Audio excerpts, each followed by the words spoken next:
Take the best orgasm you've ever had, multiply it by 1,000, and you're still nowhere near it. It beats any meat injection. That beats any fucking cock in the world.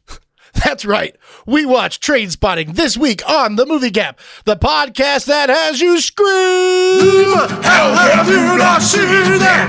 How have you not seen that? How have you not seen that? How have you not seen that? How have you not seen that? How have you not seen that? How have you not seen that? Little darling, how have you not seen this? How have you not seen it? Welcome to The Movie Gap, everyone out there in the internet lands. Thank you for tuning in, listening in, downloading in, watching in, whatever you want to fucking say. I am your host, Chase Austin. And as always, the dead baby on the ceiling to my left, Bryce Perkins. Hi. That's how Scottish people say hi, isn't it? Yeah. Isn't it? You can't introduce me with using a dead baby. I did. Oh, yeah, no, you that did. was Liverpool, wasn't it? Wasn't that just your Oh, you John know, I Lennon? said canny. You know, like that's how Scottish people do. Is that what it is? Yeah. All right. Like instead of cannot, it's that it's their way of contracting. They don't say can't, they say canny. Oh, okay. You know. Sure. I did not learn much about the Scottish accent from this movie. Welcome It to was, class, Chase. It was a, I mean, I had seen it before, but this is still a crash course in the Scottish dialect. Yeah. But we'll get to that. Certainly. We'll get to that. Subtitles needed. Yeah. So, well, before we get into it, Bryce, What? how have you been? I know we got some big news that the keen listener and the keen YouTube viewer could see. Oh, that's right. Yes, as you'll notice, we'll do this right at the top. We got brand new microphones and a brand new soundboard, all provided to us by by our new sponsor. Our new sponsor, New Look Construction, 281-620-8077 for all your home remodeling needs. So be sure to check that out. And Chase, if you could put the number on there. Yeah, while we remind me, and I definitely will, actually. Yeah, Like, absolutely. that's no joke. So very grateful to them for providing all this for us to bring you an even better production week in and week out. And that's what they're going to bring to your home every day is quality.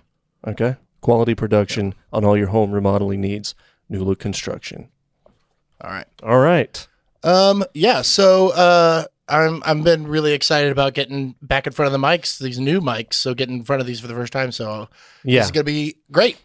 Yeah, you sound off like a fat man. Yeah, well, that's the everything. Your breathing is so much clearer now. he was so every wet, self-conscious fat about sound it. of my He's mouth. like, oh man, on these ones, man, you can hear every little breath. Yeah. I sound like a fat man that just climbed a flight of stairs. No, I just said you could hear how fat I am. Yeah, I didn't say I sound like a fat You don't man. even need to. You don't I'm even need to aware. watch the YouTube to know that now. Like, I feel like I look shorter, too. Like these mics. Because of these mics. Because of yeah. how I sound. Yeah, exactly. Yeah. So, anyway. Yeah. Thanks to our new sponsor. And, let's, what else is new with you, Bryce? Oh, right. Yeah. So that's an official sponsor. I'm still working on my line of fragrances and perfumes, as you all know. And we've been working, it's kind of big news. I don't really want to give too much away, but we've been partnering with Moderna and Pfizer. Okay. Yeah. To create sort of like a topical vaccine for people that are afraid of needles, and you'll smell good too. And of course, as I've stated before, every fragrance has a little bit of blood of the creator in it. For the keen listeners, they got that lesson in fragrantology in past episodes. And so just want to say thank you for all the people that have run the trials, donated their own blood for the trials. So, Well, okay. did you just try to hit a soundbite and it didn't work? No. Okay. I didn't. I was changing Oh, all right. what I was on. But yeah, so I'm excited about that. Mm-hmm. And I'm ready to talk about this movie. That parlays perfectly because this movie is all about the dangers Of injecting. of vaccines, of Now, injecting if they vaccines. had heroin, they could have sprayed. I don't on know their what you're body. talking about. This Topically. movie is clearly about the vaccines. The heroin is an allegory to vaccines.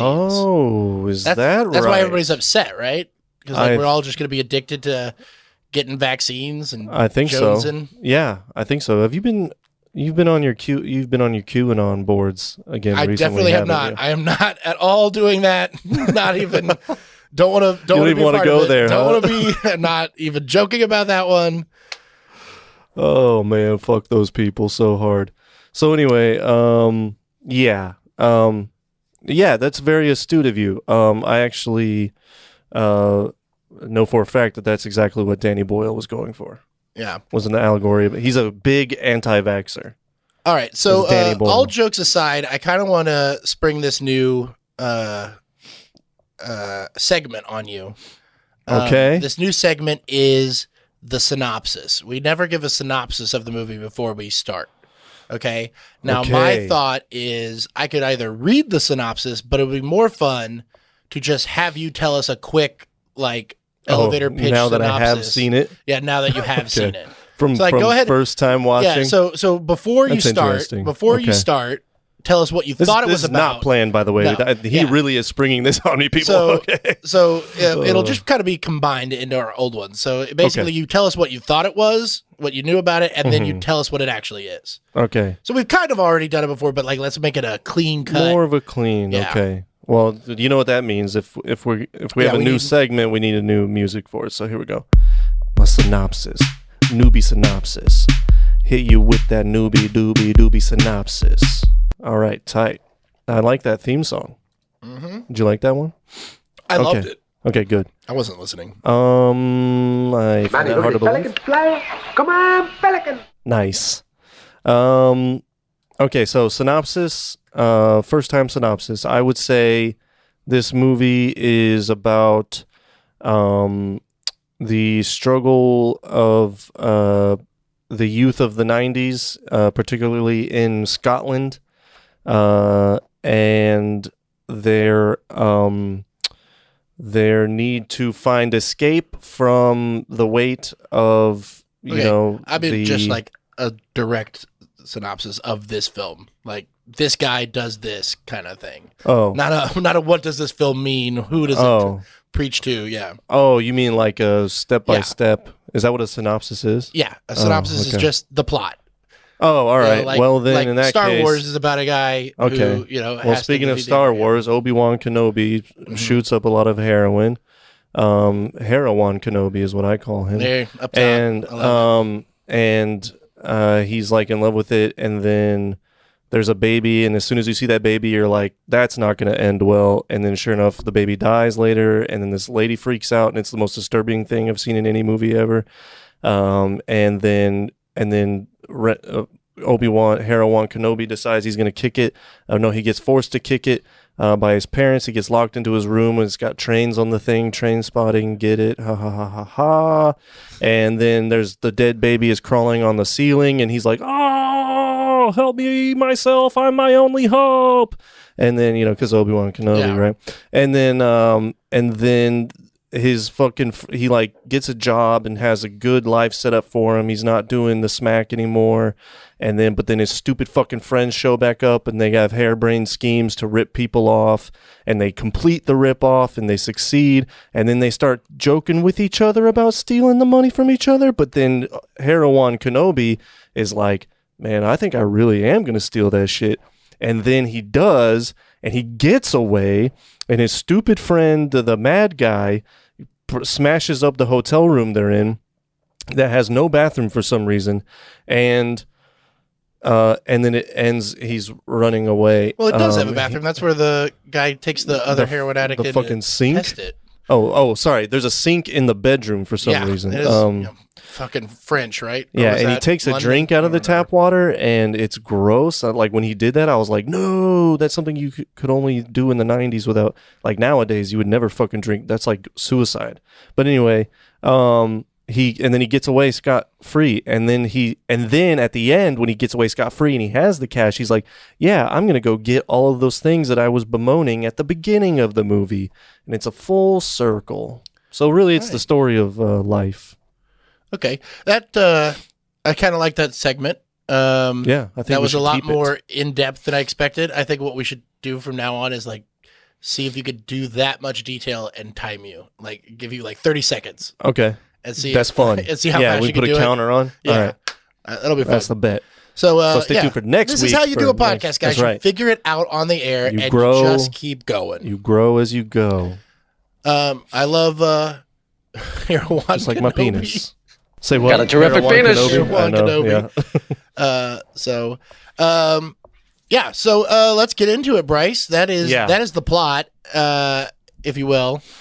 More or less. Yeah, it was pretty specific and leaves enough for interpretation, and I like seeing where your mind is so I can kind of guess, okay, these are what he's going to hit on as we go through this this notes journey that is good. That is your notes. Good. I did not have that sentence figured out. No, that works. It made perfect sense to me. It was a Scottish. You said it in Scottish is what you did. Ah, that's right. All right, well, boom, let's blast out. Oh, the reason why I hadn't seen this movie, I had heard a lot about it, and it was, particularly popular amongst, friends in high school, but... Yeah, well, this came out in 96. 96. So I was 9.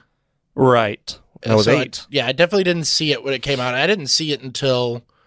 I can't remember if I saw it in high school or if it was college. I think it might have been my first semester in college when I first got my own Netflix account, and I was renting. Back then, you rented on disc. I don't know how many people you remember DVDs. So I would rent just all these movies that I'd not gotten a chance to see because we didn't ever rent movies and they were rated R, and I wasn't allowed to rent that stuff. Still have not technically been told by my parents I'm allowed to see R-rated movies, so I'm a rebel. That's right. And then Tanner Actually, tells on you. I've never been given permission to the PG-13. So. Yeah. Yeah, Tanner. Yeah. Tanner tells on me. Yeah. Every time this podcast comes up, Mom, guess what Chase watched? That's a good Tanner impression. You sound just like him. So, anyway, I think this was one of the ones that I rented in that first semester or so of college, where I was just constantly getting all the greatest hits, if you will. But so I had definitely heard of it the same way. Right. It was a big talked about kind of I counterculture, if you will. Yeah. A little underground. Ish. And this is definitely an independent film. Oh, okay. Yeah. Wow. I mean, that makes it even more impressive from the Danny Boyle aspect. Yeah, well, so you're familiar with Danny Boyle. Oh, yeah. So what Danny Boyle films have you seen? Why are you going to put me on the spot like that? Yeah. Okay. Or that you know of. I mean, you might have seen more than you know of. Well, yeah, so that's the thing. So I've seen Trainspotting. Yeah. And then I know he did that Beatles movie yesterday or whatever. I've not seen which that. I haven't seen, but I've heard mixed things. Yeah. I heard it's good, but not if you're expecting it to be something else. Like it is. Yeah, which would be most movies. I don't know. It's just but I don't know. It's just I really loved how this movie was not what I was expecting it to be. Well, sometimes that's true. That does work. Sometimes that's very true. But yeah, I haven't seen it. I've heard mixed things. What it really was like, when I heard about that one coming out as a major Beatles fan, I've just learned to steer clear of anything because it's always a disappointment. But I want to say that I've seen a bunch of his movies, but I don't even fucking know. Slumdog Millionaire? Have not seen that. That's Danny Boyle? I've never seen it either. Yeah. That's a big one, folks. Breaking news. So Breaking news. I met Danny Boyle at it was at Austin Film Festival when he was there promoting it's a nice name Slumdog drop. Millionaire. I ran into him at a bar and I was like, and you guys are best friends? No. Right? I got his autograph though. He's real nice. Oh, friends. And I was like, I don't want to bother you too much. I love Sunshine, which was a movie that I was really into at the time that he did. Eternal Sunshine of the Spotless Mind? Just called Sunshine. It's Cillian Murphy. It's a sci-fi movie, and it's fucking great. I love it. Okay. And then later on he did, but he was there promoting that. He's like, hey, you should go check that out. And I was like, absolutely will. And then I didn't get around to it, and I have yet to get around to it. Wait, what? He told you to go do something? And he told me because his movie Slumdog Millionaire was at the Awesome Film Festival that year. So he's like, you should go check it out. And I was like, I absolutely will. And then I didn't. Dude, that's power. Well, you power moved Danny Boyle. I was living in San You were Marcos. like, yeah, totally, I will. Fuck you, well, dude. but I lived in San Marcos, and I had to shit. get rides to go to Austin to be at the film festival. Yeah. And so, like, I couldn't get back the day it was on, so I missed it. Do you think he remembers this encounter? Oh, absolutely not. Wouldn't it be crazy if he If did? he did, though? Yeah. he's like, I told something about you I stood told out that in his very, very young gentleman. Yeah. Were you bearded yet? No, This is when you were in this college was or high when I was school? like 21. Oh wow, you were just young. You were young. Very, you were baby very Chad. Baby Chad. Yeah, I couldn't grow a beard until I was like 28. That's true. I can confirm. I can confirm. Man, I might have been 29. I think it was 29 because I think I was dating Carrie already. Yeah. when Well, I it's really crazy started because growing for Lion in Winter, Yeah. you needed this exact beard. Yeah. You know, and you couldn't to save your life. I couldn't even grow mutton chops for Scrooge. No, you can't. Yeah, right. But anyway, I rock some hardcore mutton chops for those. he also for did 28 Days Later, which is another one. Oh, of my I have favorites. seen You've that. That's him. Yeah. Oh. That's like, I think that's the one that really put him on the like mainstream map. Gotcha. So after that, he did Slumdog. That was his Wizard of Oz, if you will. I mean, he did one called Millions that I've never seen. It's about a kid who got like millions of dollars or something. Okay. And I guess it's like a non-funny blank check. Oh, okay. We think Blank Check is funny now. Oh, Blank Check is hilarious. I don't know. I always thought of it as more of an action thriller as a kid. or just I was like, don't get caught. A movie where a full-grown woman, knowingly dates an 8-year-old. Right. It's like they took the line that they towed in Big, and they were just like, I'm going to step right over this fucking thing. Yeah. Yeah, I was... Man, the 90s, what a time for kids movies. I was like, oh no, kid, gotta love it. Watch out for Tone Loc. He's going to get you. It's action thriller to me. You know what is... well, we'll get into that later. So, I do have a surprise. Another big one was favorite movie of all time. 127 Hours, if you've ever seen that. Oh, I haven't. The James Franco. Yeah. Which is one that is so good, but it is a hard rewatch. It's pretty brutal as well. Yeah, it's pretty brutal. And you get it. Yeah. Sure. Well, we'll have to do that movie. Yeah. But that's it though? That you probably, let me see if there was one that I feel like I've seen 28 Days Later. It was good. Oh, The Beach.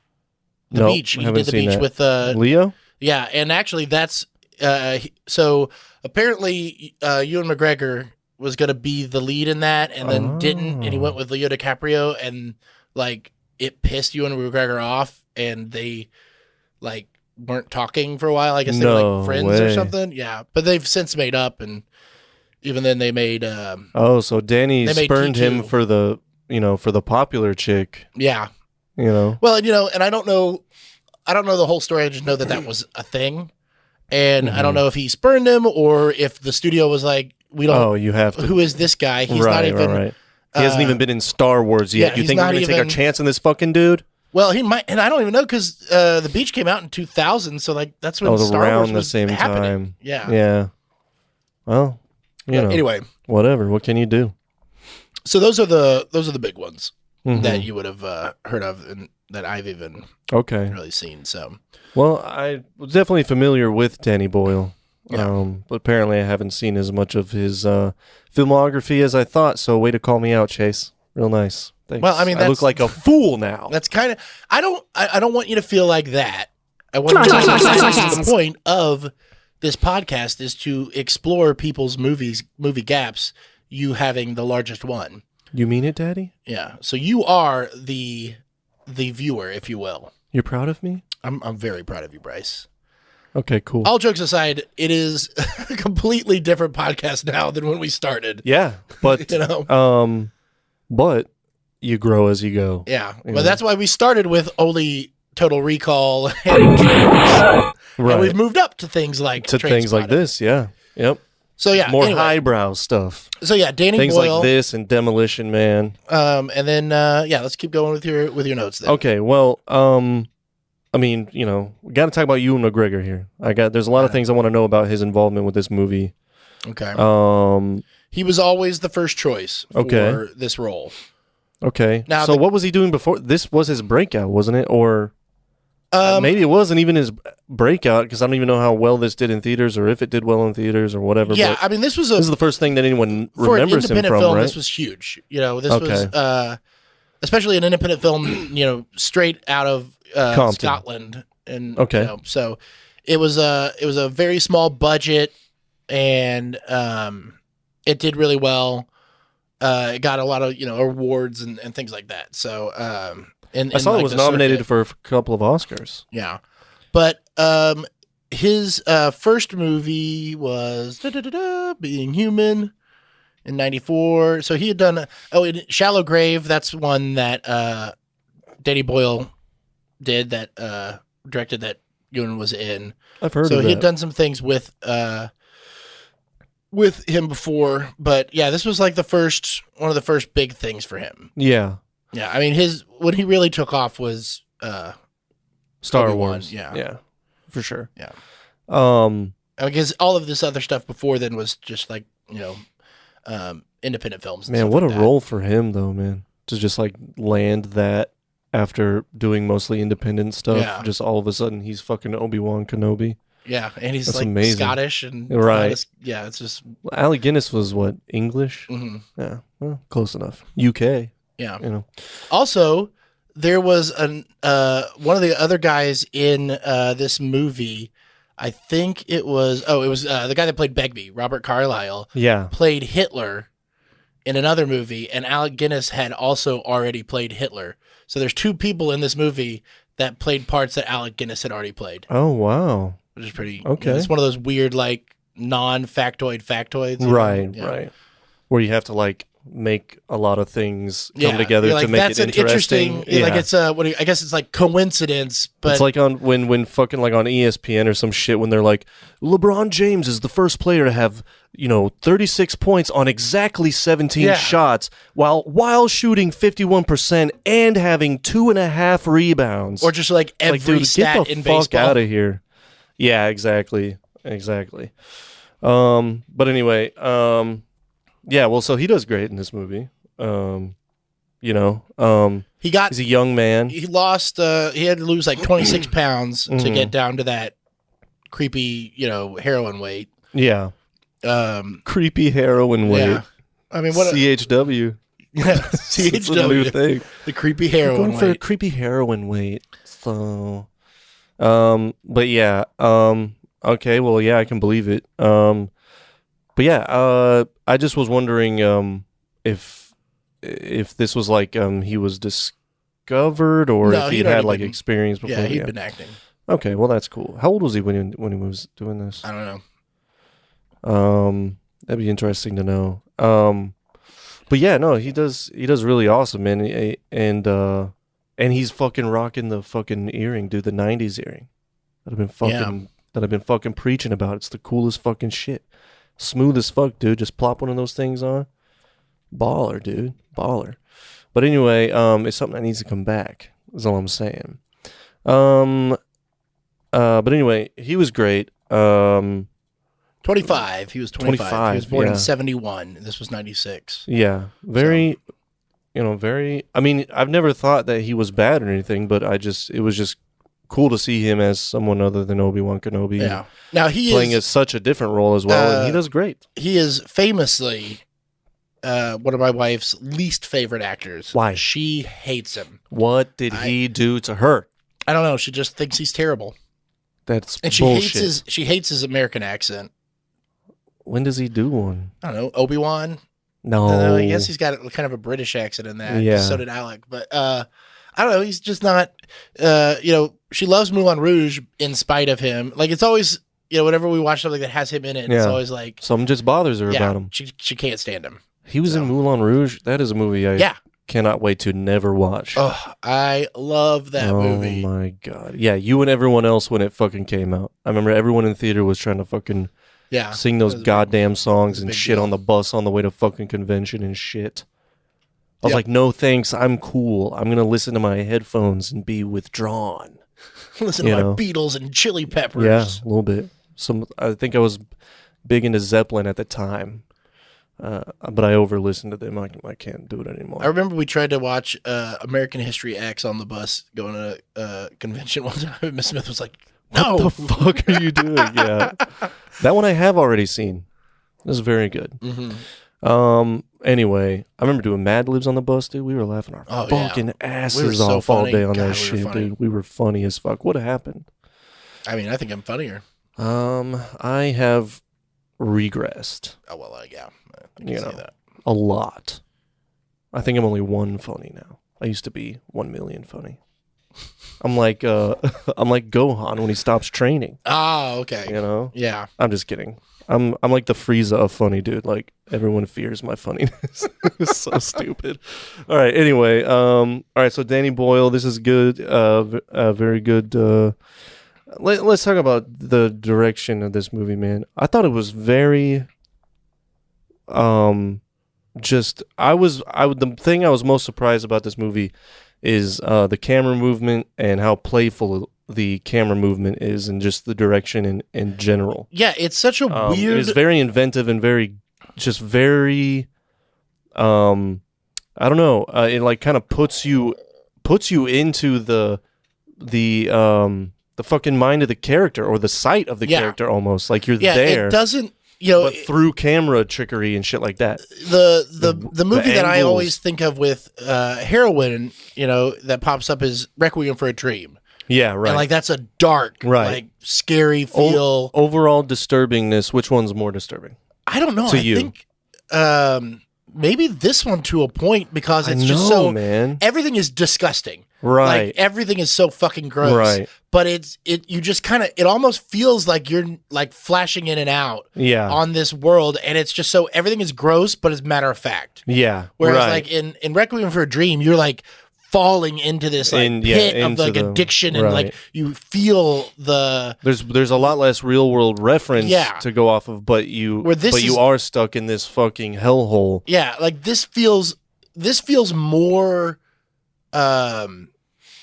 I don't know, like almost more hopeless, where it's like even when he's like sober, you know, or not sober. I mean, when he gets off of it for 12 hours before Yeah, going back, right, it's just right, like right. he's like, this is life. But it's like that's like where the longest part of the movie is, like the Yeah. slowest part, and then it was 12 hours later. Right, You know, right, like, right. Oh, but then like the heroin happens, and it's like these flash cuts, and there's no concept of time, Uh-huh. which is, you know, how the baby dies. Oh my And- god, dude. But yeah. like it's such a dark. And they didn't even know who the dad was, you know? Yeah. Well, it's Well, they knew, but they've forgotten because they're smacked out of their Yeah. fucking minds all it's the time. you know, they kind of hint that it's Sick Boy, and then in the sequel you do find out that it is Sick Boy. Well, you know it's Sick Boy when he says, Yeah. we found out who the father is. You know, it's Scottish. Yeah, but they never say it. They're just. Well, no, he did say, Did he? yeah. When they all like he left to go get a hit, and then they all followed him, and then Sick Boy just stood there and kept crying, or just kept standing there and crying, and then there was a voiceover of Rent Boy going, "That's how we found out who the father is," or something like Yeah. that. So they never. Yeah, but they never specifically say it. It's Right, just, yeah, right. But the it's hint heavily is like inferred, very. It's like getting Yeah. hit in the head with a hammer. Yeah, exactly. But that, see, I tend to agree with you, man, because I mean, this feels. Requiem is it feels like it's unrelenting in Yeah. its like in its disgustingness, but that dead This baby feels- scene alone I know was this like feels so much more like. the worst how- thing I've ever seen on Yeah, film. it just kind of feels how it's how I would imagine like the actual addiction feels, because you know it doesn't necessarily show any good aspect of being high other than they feel good. Right, But we don't exactly. really see that. Right. You know, we just see them pass out, which is like, that sucks. Right. You know, like Yeah. you have become so addicted to this feeling, Uh-huh. you know, and like even then it doesn't even feel as good. Like you just become more and more addicted to it. Yeah. But it doesn't. I don't know. It's a different. It takes a different lens. Like this one, you're inside of them, like you said. Yeah, absolutely. Whereas the other one, it's like you're inside the addiction. Right. Yeah. You know? Right. And it So- may have more of a barrage of like shitty things happening, but the way that this is depicted, just makes it more tangible, which makes it just a little more disturbing because it's like you actually get an idea of the everyday life of an addict on a drug like that. But also, Danny just does a really great job of whatever character is being focused on, putting you in the perspective of that character through the shots and the angles and the camera movement that he does. I see what you're saying. I feel like you're always, especially during the withdrawal scene. I feel like dude. you're always in Ritten's Holy POV. Like right. this is all told through his eyes. Sure, yeah. But like him talking about the other characters. Yeah. I see what you're saying. And like then it when is they're different. showing that character, and everything. Yeah, like everything that has to do with what the fuck is the angry guy? Begbie. Begbie, yeah. Is real like up close in your face, shaky camera or whatever, and then like doing things like where it showed the other guy, the doofy one, the tall guy, Spud, yeah, doing all that speed before the job interview, and the camera's all like down low and up, and he's feeling like and then the people are like, what the fuck? It's just really playful and really. I thought it was just really clever camera work and clever directing on Danny Boyle's part. Something I was pleasantly surprised by, because it kind of had the feel of like what's the best way to put it? I don't know. It just had a different feel than I was expecting. You know what I mean? I don't know. It was just a lot more what's the word? Artsy, I guess. Experimental almost. Yeah. It takes, I guess you could say, it takes risks, if you will. Like absolutely. It's not a straightforward. That fucking withdrawal scene, dude. Yeah. Now that is the craziest scene in the movie. Out of you never like I was saying, you don't really ever go into their heads when they're like shooting up. You see everybody else react to them. Otherwise, it's just like he just passes out. Even when he's overdosing and he's like totally fucking out of it, it's just kind of like you're there. I mean, I guess that's maybe what it feels like or whatever, but like the way he's just like that, the camera's just kind of following him on all these things and like not even really there while everything's going on around him. But in the scene of the withdrawals, like you feel like you're in this weird world, like he's hallucinating. And you see it like it's not. And the room is just like shot at an angle where it looks like he's just constantly pulling away from you, but it's from this perspective of Rent Boy, and then how like he's under the covers, and then when he's under the covers, it's like the whole room, too. Right? And like there's people under there. And, like, exactly. He hears things. He hears that. You could tell it's like and the TV's on. Tommy shows up under the covers, and he's all fucked up and dope sick now, because he's the one that gave it to him, and he's facing all of these realities finally coming at him that doing the heroin was helping him escape. That where instead of having to think about any of that, he just passes out and feels good. Now he's going through that, and every little fucking thing is coming back to him in gory, brutal detail, including that baby crawling on the ceiling, and and he's like, no, and oh man, dude, it's just so fucking good. And then Sick Boy comes in and he's like being an asshole, of course, like being all sanctimonious, like, oh well, I'm doing sitting okay. on top of the door frame like that. Yeah, right, Such right, a cool right. shot. Yeah, I know, man. And this was, I believe, right after he did that whole like 2-minute scene of you actually being in the body of Rent Boy while he takes that OD hit.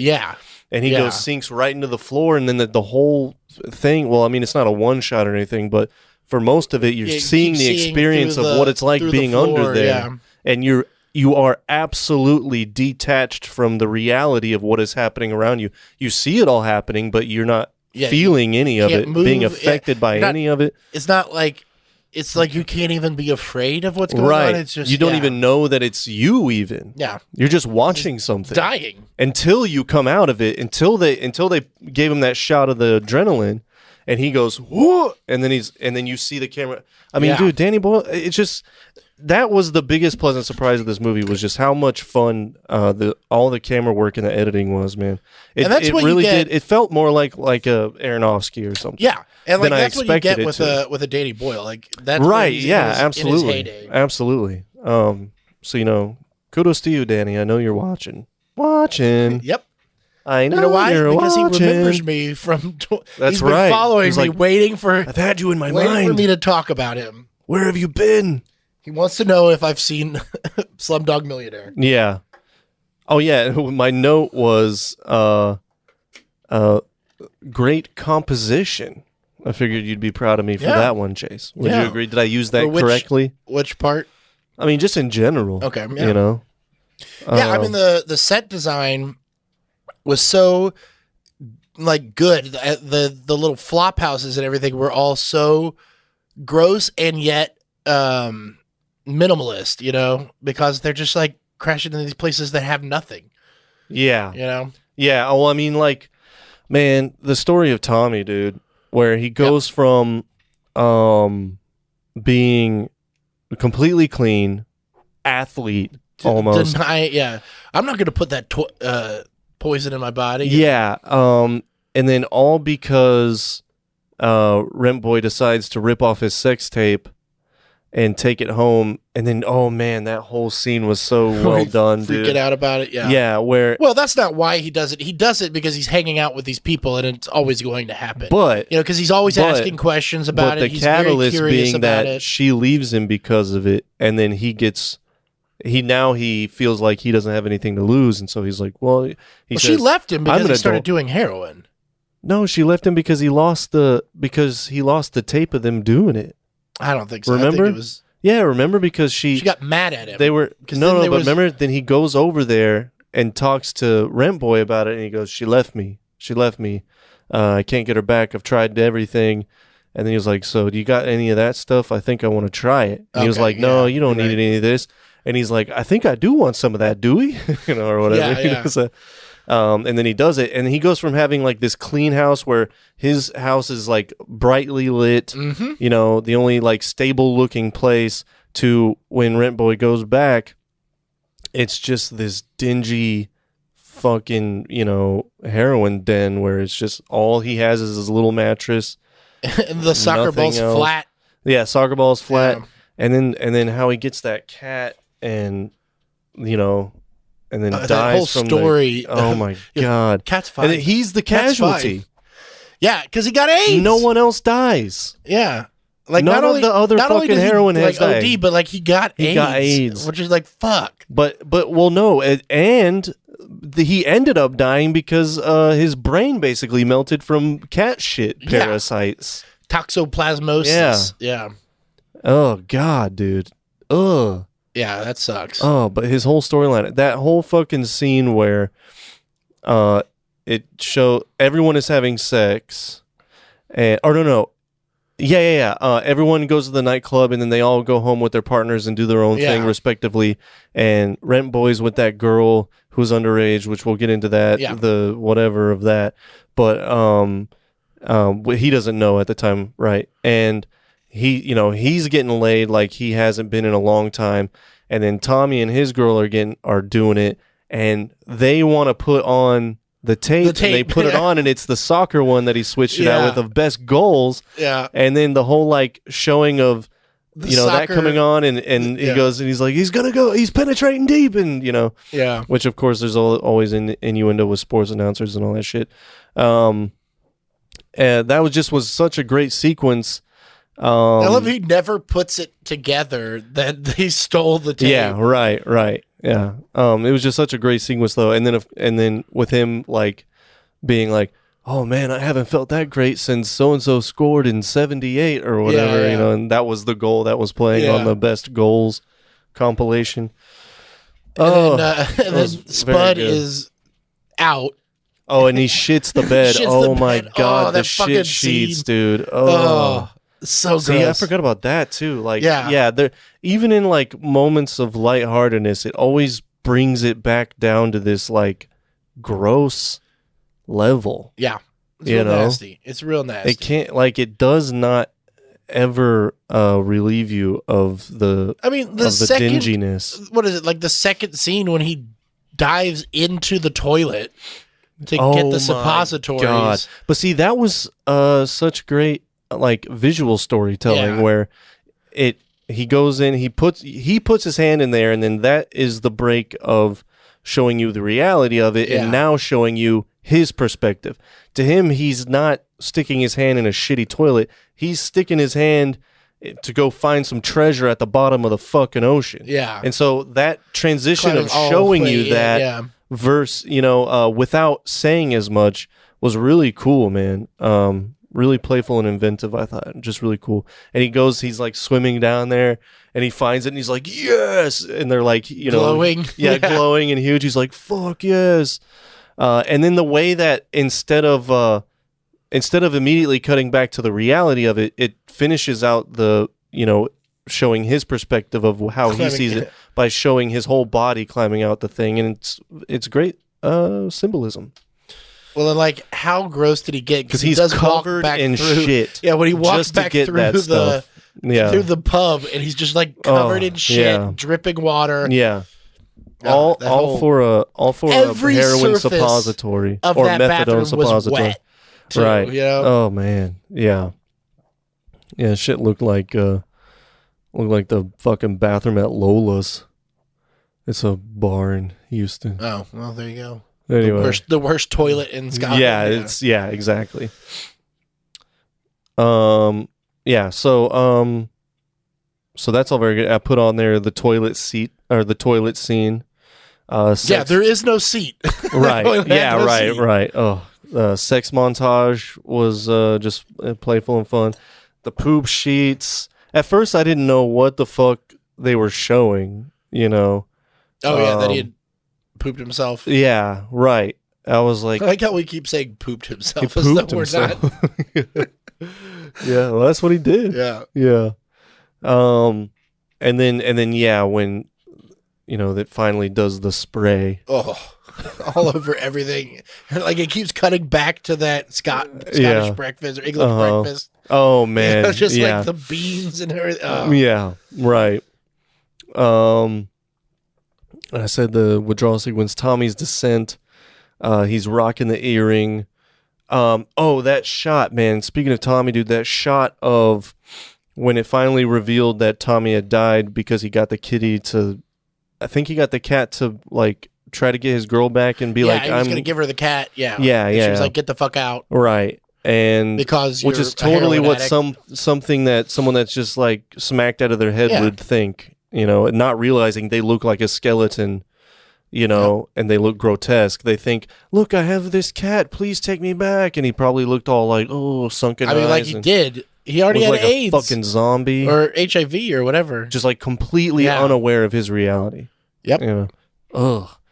Looking like John Frusciante in those fucking Danish interviews that he did when he was in the middle of his addiction. Have you seen that shit, dude?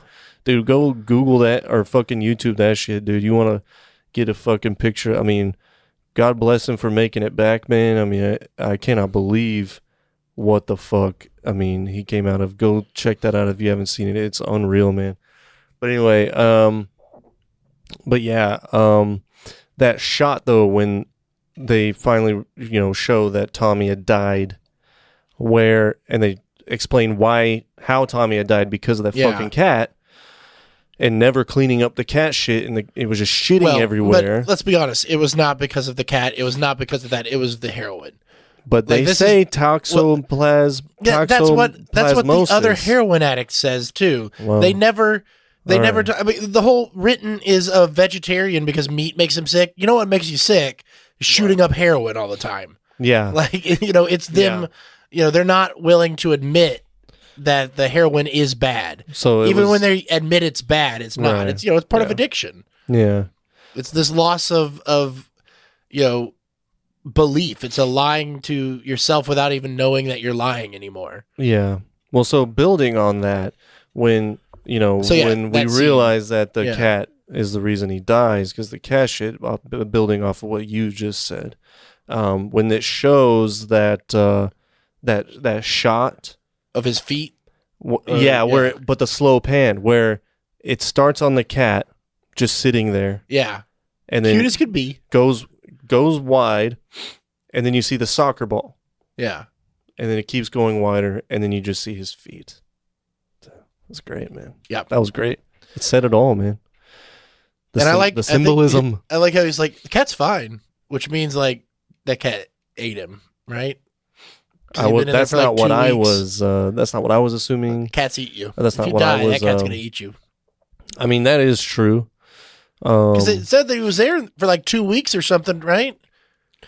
That they didn't find him until his before they rent was found due. him because they only found him because of the smell. yeah, Yeah. yeah. Gross. But yeah, I think they were saying the cat was fine because, Cats are always fine. well, he turned down every offer to try the heroin. Yeah, He said no to drugs. cat said no to drugs. That's right. But yeah, that was just like a really disturbing but also great shot. Very I mean, good. the whole movie is hard to look at. Yeah. Because it's for like, again, because of what it's all about. Like it's bright.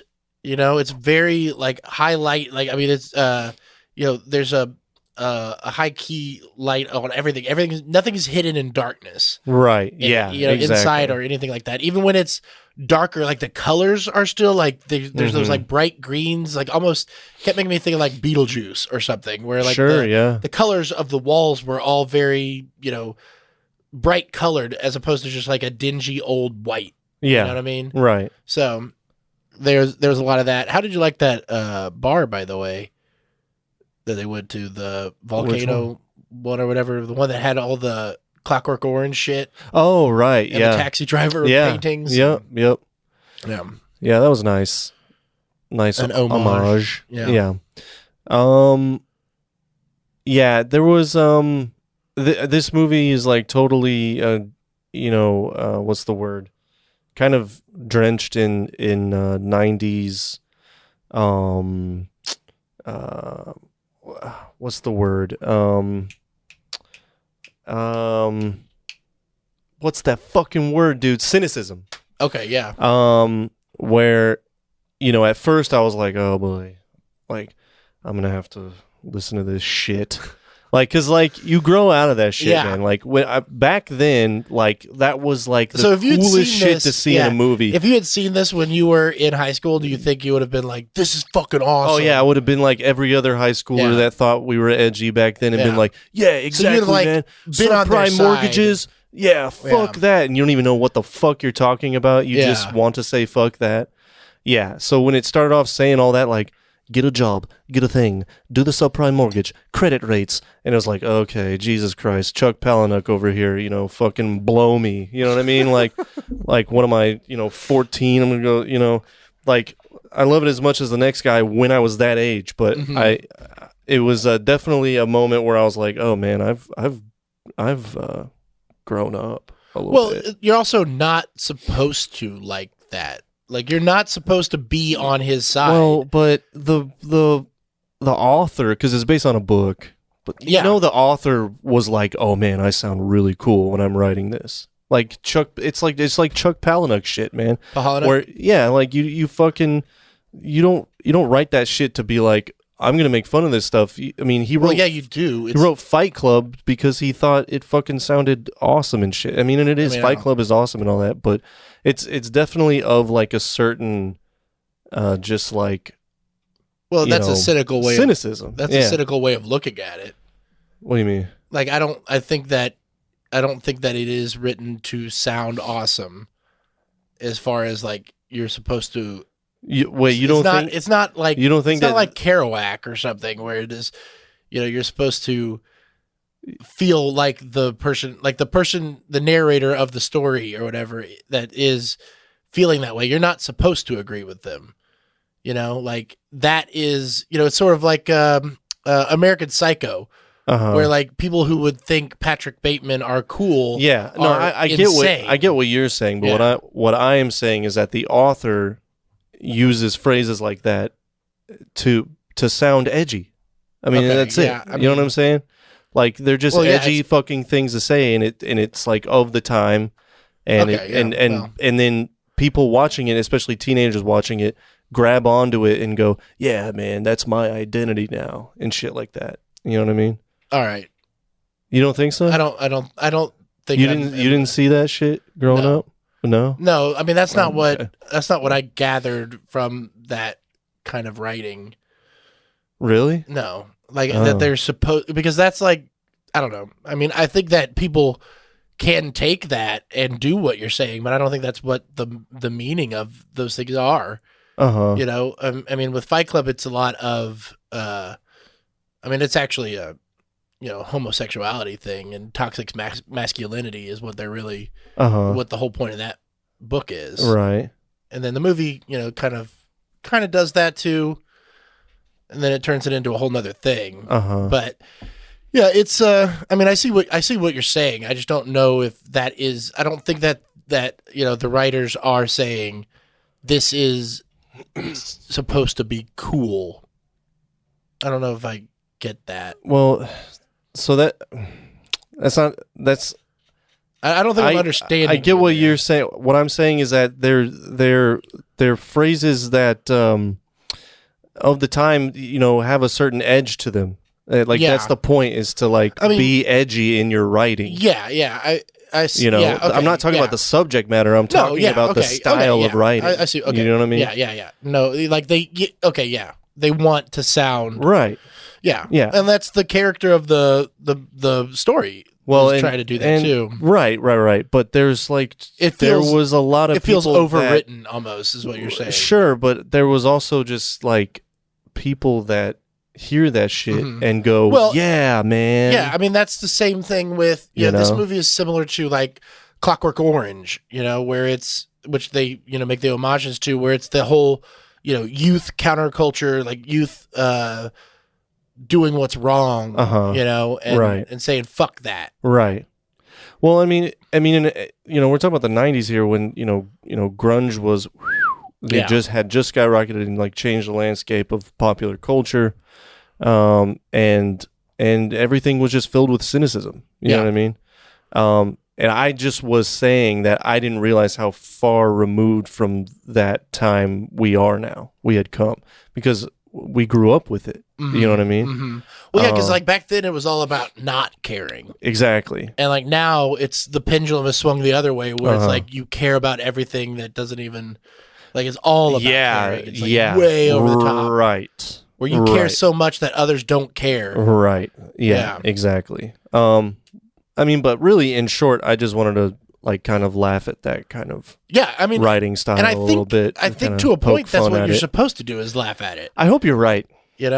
I hope you're right about that, because I'm not so sure. It's because it's, you got your Hunter S. Thompson who writes that way, where it is that, and they think that they are the voice of a generation, right? Where I don't feel like this is written, or I have not read the book. I don't even know if those words are in the book. I don't even know the guy. But I feel like this movie is saying this is what this person says, and look at their fucking ridiculous life and how stupid you they could are. certainly be right. Or not, well, see, because I don't want to say stupid, here's the thing. mean. Here's the thing.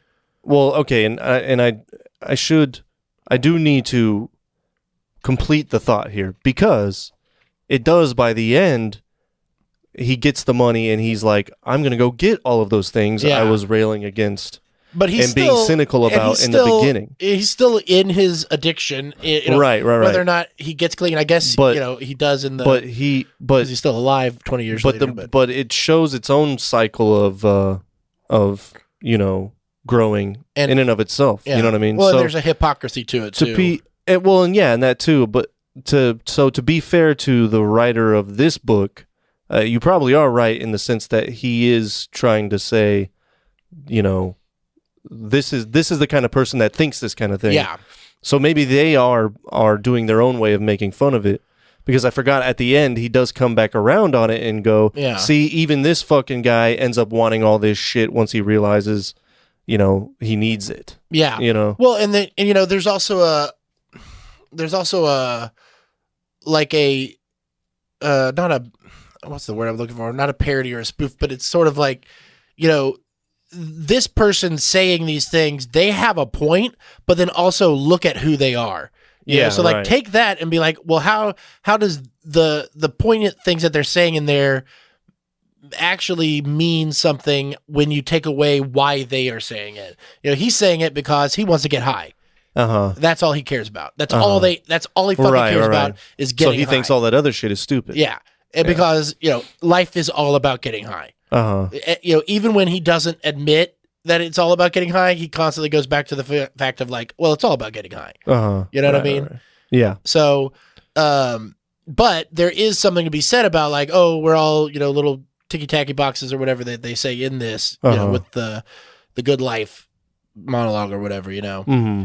And now, but yeah, so if the questions and things that are being raised and the points of view that are being raised are also being attacked by who's saying it. You know what I mean? But just because they are this person, how wrong are they about that versus how wrong are they about something else, Yeah, I think I kind of follow you on that one. Are you saying that like just because they're not totally wrong? Yeah. Like there is something to be thought of. There's more of a balance to be had. Sure. Like, yeah, maybe you shouldn't focus all of your life on all these fancy, nice little things, but you also shouldn't focus your entire life on getting high. Right. Right. Yeah. So yeah, like, who's really worse there? Certainly. Both sides. Extremes on any side. It's all about balance in the end. So like extremes on either side, you're fucked. Right. At 2020. Because like the opposite. 2020. To go back to it, like the opposite of Renton is Patrick Bateman from American Psycho. You know what I mean? Yeah. Even though like him, he wasn't on cocaine, but everybody in his running that he was running around with were on drugs, chasing that money and chasing the high of that drug. Right. Whereas like this is the other end of like no vanity, no anything, but pure bliss and pure, instant gratification of another sort, Mm-hmm. Where like the money is its own instant gratification. And then this is, what I'm saying? Like, who's right, who's wrong? Yeah, sure. It should have more of a balance. Yeah. But, at the end of the day, all I was saying was it starts off with that shit real hard. And my first reaction was, here we go. Oh, yeah. Well, and then even the first, I know that the first 20 minutes they actually had to redub for American audiences because their Scottish accents were too thick. Really? Yeah. So it's like all redubbed with a softened one. Oh, like redo all the dialogue. All the dialogue. Yeah. Wow. I don't know if the version that we watch, I don't know, because I just know for like the American theatrical release and the American, DVDs and everything like that. But watching it on Prime, I don't have that information. I don't know if that's the original one because their accents are pretty damn thick, but they could be thicker. Yeah, they can be thicker. Yeah, I mean the only person who doesn't actually have a Scottish accent is Miller, Johnny Lee Miller. Wait, who's that? Sick Boy. Oh, where do I know him from? Where have I seen him? Hackers. Did you ever see Hackers? No. Where would you know him? He's on that. He was on that Sherlock show on CBS for like 10 fucking years. I'm sure you didn't see that. Oh yeah, but that actually might be where I have remember his face. But he used to date what's her name? Sarah Michelle Gellar. No, Courtney Cox. No. Britney she was Spears. also in Hackers. Wow, Angelina Jolie. Oh, Like, okay. they were together for a long time. Oh, really? Yeah. He was on the last season of Dexter. No. Okay. Let's see here. I think he just looks like Ray Wise a little bit. And that I'm just mixing him up with there's like if nothing Ray else to Wise know was, from. 20 years younger or something. Okay. But like British.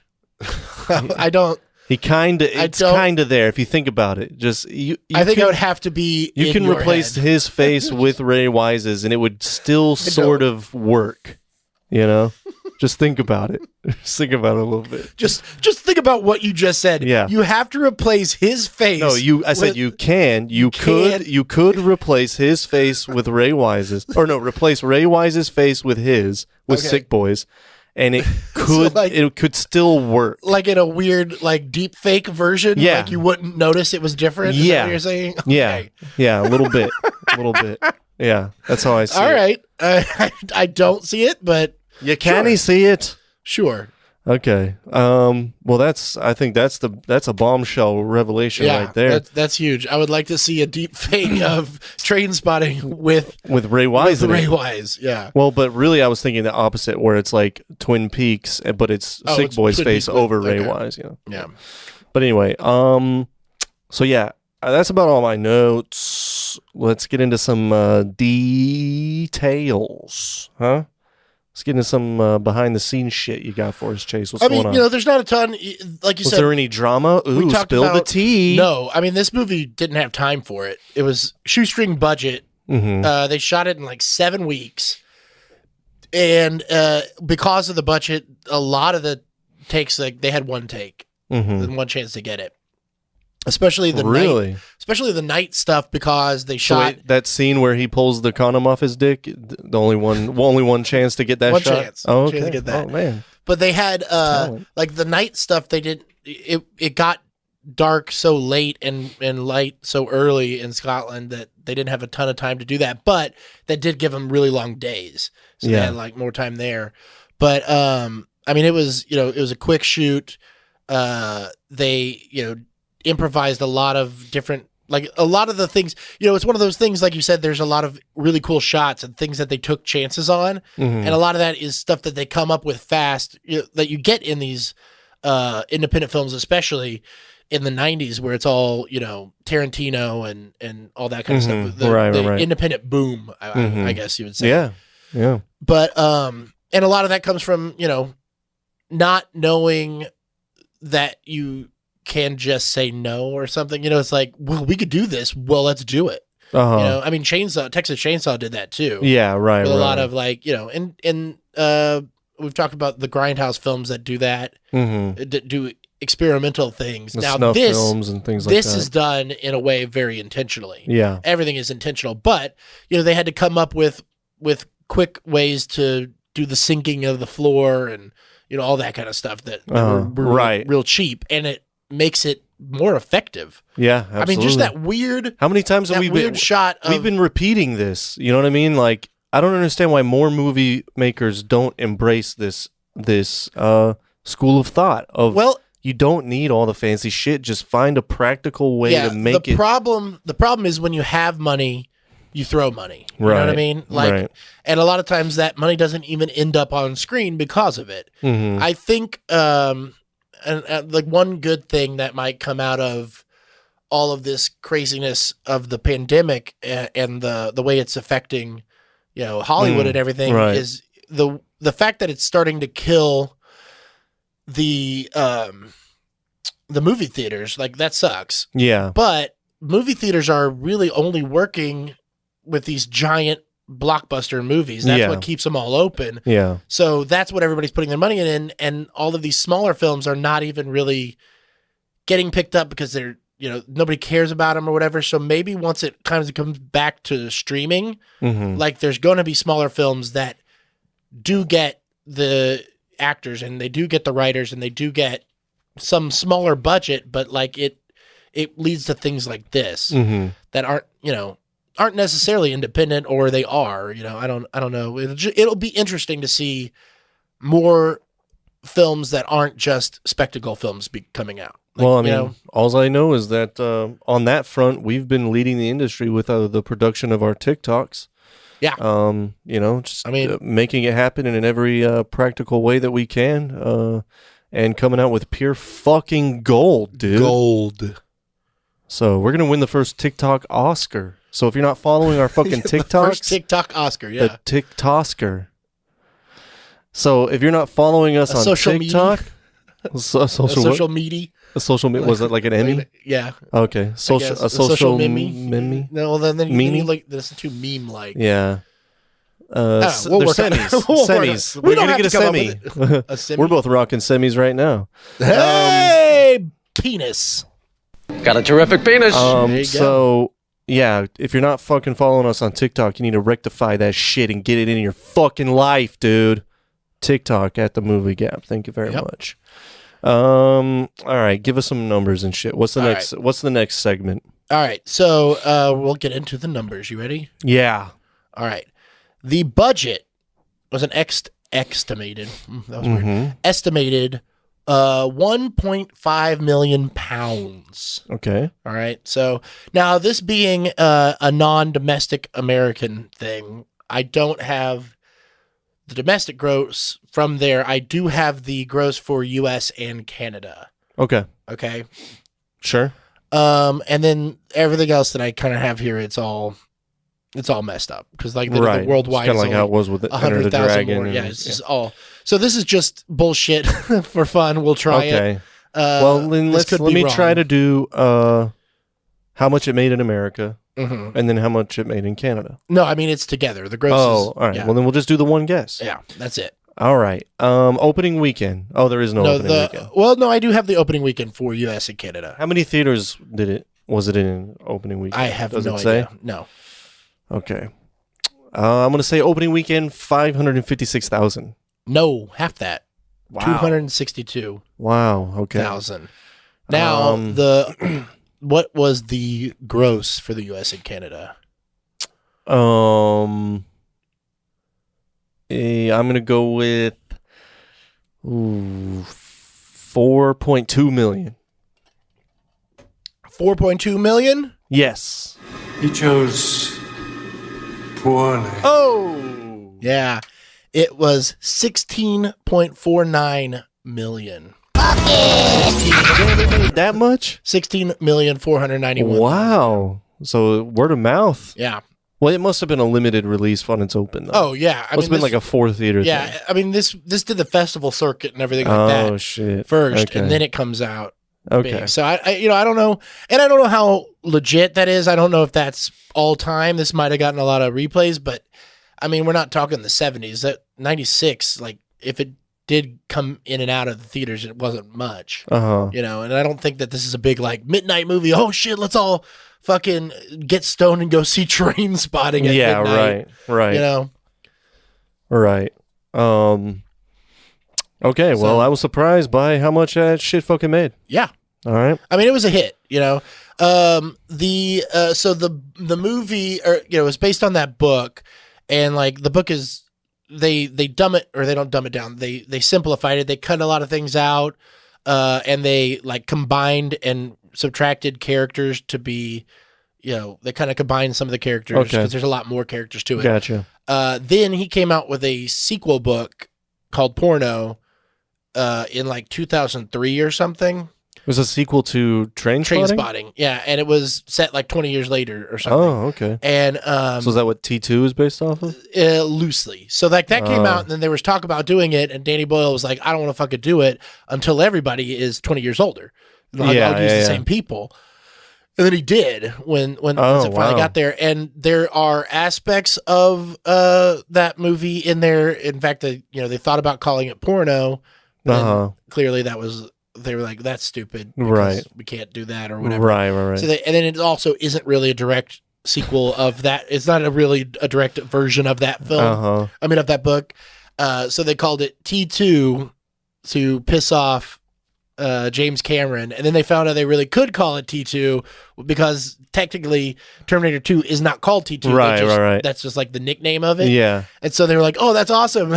They started doing internet searches, and they realized there was nothing that would ever allow them to come up high SEO under T2 because it's all Terminator 2. Yeah. So then they went T2 Trainspotting. Yeah. So it's just like stupid. It's a journey. Yeah. It's one hell of a journey. But I've never seen that. I mean, this movie's very good. I really enjoy it. I did not push to do this one since the beginning. It's been on the list since the very beginning, I think. On our Movie it Gap has. list. Yeah. And I never brought it up because I was like, oh, I don't want to revisit that. It's heavy. Right. And I didn't know what I was getting myself yeah, into. and that's why I was just like, fine, let's do it. Yeah. I'm for it. Right. And so like it was enough that I didn't care to see the sequel. And I've Okay. never heard anything like great or bad about it. So Right. I just But never- nothing that's like, you gotta go fucking see T2. Yeah. Yeah. I mean, well, fair enough. What would you give it? Worth it or worth? Oh, I need to give a rating. Yeah, I need a rating from you. Okay. Out of 10, murdering kittens. Out of 10, homemade sex tapes. Out of 10, bar fights. You know, fucking what's his name? Begbie. Bregman. I give this one. I give Trainspotting, folks. I give it a 9. I give it a 9. Oh wow. 9 bar fights. Yeah, I definitely give it a worth it. Excuse. You don't have to play it again. Or hit the wrong You one. did it for you, but I did it for mine. So yeah, I definitely give it a worth it. I think it's something that people should see. Yeah, I mean it but is it's, a very good I give it a 9. movie, but you know, I'm kind of waffling between 8.5 and 9. well, Maybe I'll give it a 9. 8.75. And this will be my Yeah. first ever 0.75. It's 8.75. Yeah, and we'll see where it lands on the spectrum of things by the end of the year. Yeah. But, it's an early favorite. This is definitely a movie that my wife being a emetophobe does not like anything with vomit, and she's always been known, like she heard about this movie, she's like, I'm staying away from it. Not gonna happen. She's never seen it. No, she's never seen it. Well, and Carrie, it is worth it. not for her. No, I after know. watching it, I was like, but I don't think there's any vomit in it. I don't really remember any vomit, but it's don't still either. super gross. Yeah, Like, I mean, There's a lot of really gross stuff, and then the fucking baby thing is. I remember the first time. Oh my god, the way the first it time I watched pans it, yeah. the whole thing. I'm like, surely you're not going to actually show it. And not Yeah. only does he show it, but he pans the whole fucking thing, and it's dead silent for just like fucking 20 seconds. Yeah. And you're just looking at this dead baby, and I just remember being in my bed like, make it stop. Yeah, I remember the first time I Please. watched it. I did turn it off after that. I was like, I don't want to watch I this. cannot. And then I finally was like, Ugh. okay, I gotta finish it now. But yeah, And she's like crying. She's Yeah. like screaming. oh, it's my very raw, God. very raw. Yeah, it's It still not good. fucks me up. I mean, Yeah. that's so fucked up. The baby just But like that's the power of this movie, So- dude. Like, like- it's a good fucking movie, yeah. dude. But it is a rough watch. It is a powerful movie, man. It is a rough watch, but Yeah. it is definitely good. I don't know how like I really don't know how I feel about like the end. You know what I mean? Like I'm not mad because like fuck Well, so everybody. that in was this another movie, thing is that but it also kinda- like fuck that guy. It kind of turns into like A weird heist movie. yeah, it's a very like, weird out of movie. nowhere. Yeah, Like from the and time like he the gets, last 30 minutes Yeah. is just like a sting. yeah, and then he still does heroin. Yeah. so he's like clean, but he's not clean. Well, I don't he's the know. one that ends up having to try it. Try it, yeah, because nobody trusts anybody Right. else. Yeah. And then he And takes then and he he's takes the one who off steals with the it. money. Yeah. yeah. I felt good for him though because they all came back and just like shit on all the progress Yeah. he made by being selfish cocksuckers like they all are, you know. Yeah. So I was like, yeah, fucking take that shit. So and how did get you out feel? of town? How did you feel about all of the Bond talk? Oh, I don't know. I was like, oh yeah, they're doing Sean Connery. Yeah, Go but like figure. they go like deep into like some Bond trivia and stuff. Yeah, that's right. And then And fucking because you've never seen any of them. one of the right? songs I've seen a few of the Bonds. Okay. But one of the songs was by Blur, or it was at least Damon Albarn was singing, and all he was doing was just naming Bond movies in the Yeah. song. Yeah, it was playing at the end of the movie. Oh, It was the one that played during the title sequence. well, and I know Or there the was a credit lot of sequence. there was also a lot of like Beatles references in this movie. There was Beatles references? Well, I mean, yeah, hold on. There was a whole list of them I had over here. But I know one of them, Mother Superior, and he's the guy that right. gives them all the heroin. Yeah. Let's see if you... I was wondering if that really was specifically a Beatles reference, though, because I know John sings that in Happiness is a Warm Gun, and John was famously on heroin at that time. But I'm pretty sure John got that from just drug lingo in general. Well, okay, so I wasn't really sure if they were. So let me see if you'll count these things. Okay. There's a scene where the detectives chase Renton down the street that is reminiscent from A Hard Day's Night, where the Beatles are pursued by fans. Sure. While watching the train, I can see Danny Boyle doing that because he's obviously a massive Beatles. While watching the train, the four friends arranged themselves in the same manners as the Beatles did on the back of the Sgt. Pepper's Lonely Hearts Club Band album. Oh, really? I did not notice that. Okay. Crossing the street, it's reminiscent of Abbey Road, which is like, I mean, you're just crossing the street. Yeah, what the fuck? And the scene where Renton wakes up on the couch at Diane's home, and someone it says hello to someone passing through the hallway while covered with a blanket is reminiscent of a scene from Help, where Ringo is found in the trunk of a car covered with a blanket and says hello when he is found. Yeah, I mean, those are some real subtle shout-outs, man. Either that or someone's got too much time on their hand. Yeah. I'll believe it if Danny Boyle came out and confirmed it. Oh, I do have... so why is this called Trainspotting? Because isn't it some lingo or some shit like that where it's like either looking for heroin or coming off of heroin is known as train spotting or some shit like that? Yeah. Okay. So, train spotting is an actual hobby thing you do of it's like bird watching, but for trains or some bullshit. Right. Now Irving Welsh, the writer, said that it is a euphemism for taking drugs because they're often done, at a train station, underground, all that kind of shit. But the term gradually evolved to describe an obsessive hobby that is not understood by people who practice or who don't practice it. Like train spotting. You're like, that sounds fucking boring. That's stupid. But the people who are into it are real into it. And so you compare that to the addiction of heroin, which people who aren't hopelessly addicted to something like heroin don't understand addiction the same way. Right, you know what I mean? Like it's, you can understand it to an extent, but you don't really understand it unless you're fucking addicted. Right. You know what I mean? Yeah, exactly. So, so it's kind of a double meaning there. Yeah, gotcha. That being said, they wanted to use music from Oasis.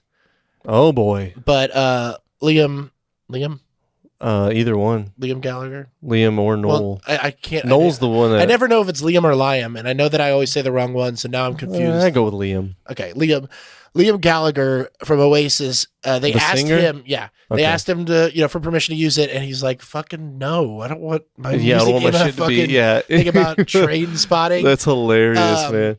He ended up seeing a cut before the movie came out. And, I think I heard about showed this. up at the premiere for it too, and it is now one of his favorite films of all time. Okay, that makes sense. So I think I heard about this. Didn't he end up regretting not letting them use the music because he fucking loved the movie? And he got it once he saw it. But it was something like he said it in an interview or something. It was when they approached him and he had no idea what the fuck it was supposed to be about. So he's like, well, what's it about then? And they're like, well, it's about heroin addiction. He's like, well, what my music having to do with smackheads? Like, fuck no, get out, fuck off. And then he saw it. He's like, oh, this is great. Yeah. And Time Magazine chose this film to be number 3 for best films of '96. Oh, behind Titanic? No, behind Con Air and Face Off. Of course. Naturally. I will say, I will watch Con Air and Face Off every day. Right. And I may never watch this movie again. Right. Yeah. Better movie, but is it? Right. At the end of the day, is it? Is it though? Is it though? Yeah. Well, that's cool. I don't know. Didn't you have something else you were going to say about it? Nope. That's it. Well, do you want to do a reboot recast? Oh yeah, fuck. I mean, this the is biggest segment yeah. of them all. I was like, This one what is segment hard. are we forgetting? This one's hard because did you want to play a little? Oh You yeah, got the clip. time for the Reboot Recast. Is that what you meant? That's what I meant. All right. All right. So, I do not have my finger on the pulse of Hollywood in Scotland. They don't have to. Well, okay. Let's yeah. just assume people could do accents. Sure. Yeah. So, I don't know who to cast in this. What are your thoughts? At all? So we're you gotta, have no ideas at I all. mean, You don't even it's have also ideas like, on who you want to we're want to talking recast. 25-year-old guys. I don't know how the fucking cast of Cobra Kai. Goddamn, I know. Like 25 looks so different now. Timothy Chalamet as Sick Boy. Yeah. Okay. You know that could kind of work, Yeah. couldn't it? Definitely more than any other character. But I'm By only the way, saying the that guy because that he's played- the only young guy I know. The guy that played Spud played Renton on stage, and there's a stage adaptation before the movie came Oh, out. so it was like a Kaneki situation. Yeah. Wow. Yeah. Is he is he struggling with addiction in real life too? No. Because he's depressed that he didn't get the role of Rent Boy. No, he was in Wonder Woman. Was he really? Yeah. And I think the new one. You mean? No, the first one. Oh, The good one. Okay. This new one sucked. Um, My wife liked it though. So she did. Yeah, she loved it. Um, But yeah. So yeah. I mean, I don't know that many. Well, speaking I of always have a Cobra harder Kai, time- Jacob Bertrand, the guy who plays Mohawk Kid Hawk, Oh, I could see him in this. as Spud. Spud? Yeah, that's Look. a good choice. Yeah, Yeah, I mean not when he looks like that. not when he looks like that, but you know, could- shave his head? Yeah, Fuck it. Yeah. Yeah. Because he's a fucking creepy looking guy. that's good. Like, yeah, he looks like a badass in the weirdest way in that show. right. Yeah. I really love that show, and I also think I might hate it. I don't know. I know. I can't. I feel like an asshole when I say that, can't because look like away. I do enjoy it. I do really. I know. I don't think it's bad, but like, is it? I don't know. I don't. Right, I like right. it. I like it.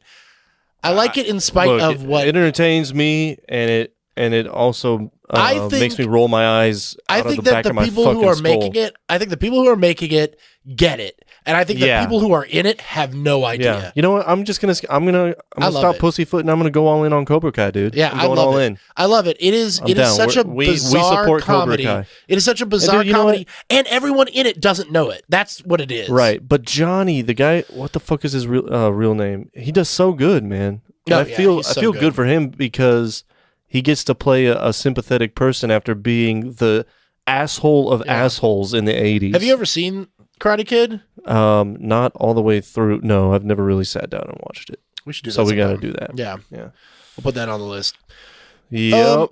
Anyway, so yeah, actually, it's not a bad idea for Spud. So we got we got the three main guys. No, Well, we don't. We have two guys. Who did we? We don't cast have as Renton. Rent Boy? We don't have anything for Renton. Let's see here. How about I'm trying to pull someone here, but it is hard to. how about oh god, I wanted to say there's like plenty of guys you could see doing it, but they're like too old now. I know, because I was just feel gonna like say you. I feel like I know. You've Well, turned me into an ageist, but it's not it an kind ageist, of is it's important. it's important all the time. It You know, is they important have to look this time. Yeah, they have to be the right age. You can't cast they have and they have to look right. They have to have the right Yeah. look. That's part of casting, Man. you know? And but I was thinking See. for Tommy, what's his name? Zac Efron, but like he's too old now. Yeah. Well, So maybe. Robert Carlyle, he's the one who played Begbie, but so according to the way he's described in the book, like the way he looks in the book, Danny Boyle approached and wanted Eccleston to play him.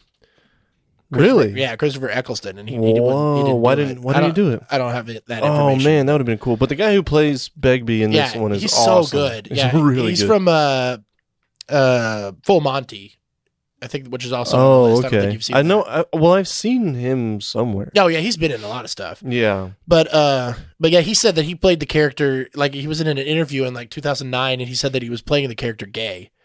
That he was like, that's why he was so angry, Really? is that he's a homosexual That's and he won't great, admit man. it. And That's then, great. and Oh then yeah, the man, they writer of made the jokes about it in the book about his, Yeah. or in the movie about his character. Yeah, and he was like, "You that's make why, that joke again." Yeah, but Well, that's yeah, why they kind of touch on those undertones. Well, yeah, I mean, that's why he chose to do it, and then even the writer was like, "Yeah, that's because that's how it's written." Yeah. So, but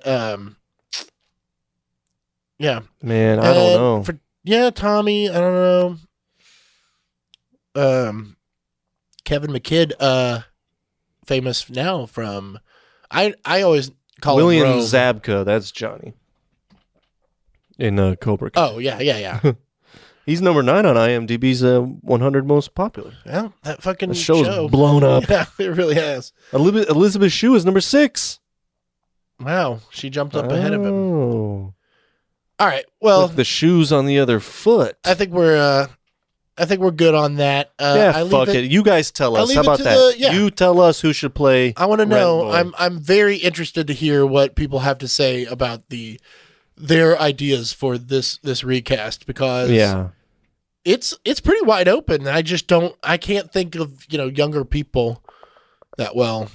I'm just too old. Well, how about we stick in the Star Wars world and put the guy that plays now I can't even remember his name because those Finn? new ones are so forgettable.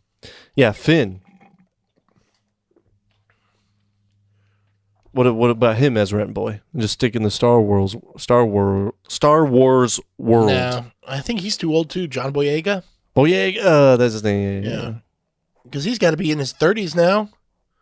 Man, yeah, you're probably You know, right. like that's the other thing, is that these guys were in And, their like, early 20s. What's his name? Poe is too Yeah. Oh, he's old way now. older. Yeah. Oscar Isaacs. I mean, he was 40 when he did Star Wars. Yeah. Wow. That was awful. All right. I think All that's right. about it for We've pissed off this. all the nerds. Thanks to that. Mandalorian is just okay.